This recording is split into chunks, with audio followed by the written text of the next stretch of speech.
Kim Pao movie sa March 26 na ipapalabas.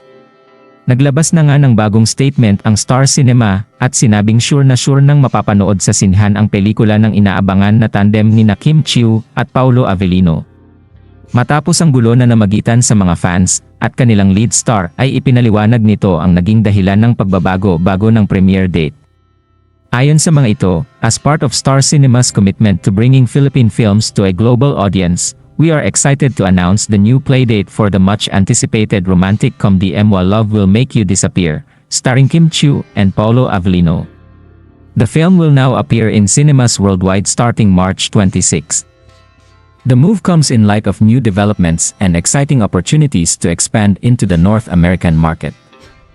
We are happy to share that global theatrical distributor Abramorama and award-winning international entertainment marketing firm Inamoret Jones Media Consulting are collaborating again with Star Cinema in bringing the beautiful story to even more viewers as they believe in the film's universal appeal that can captivate a broader audience.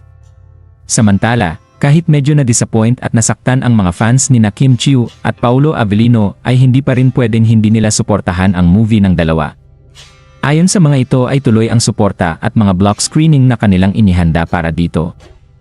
Kung hindi lang nila mahal ang tambalan ng dalawa, ay matagal na nilang na-boycott ang Star Cinema. Ngunit dahil sa unconditional love na kanilang ipinamalas ay susuportahan pa rin ang movie. Kaya naman, may mga fans nang nireschedule ang kanilang mga gagawin sa March 26 at siguradong dudumog sa mga sinihan. Kayo saang banda kayo sa Pilipinas or sa ibang bansa manonood? Anong masasabi niyo sa balitang ito? Comment down below. Maraming salamat sa panonood at huwag kalimutang mag-subscribe for more videos.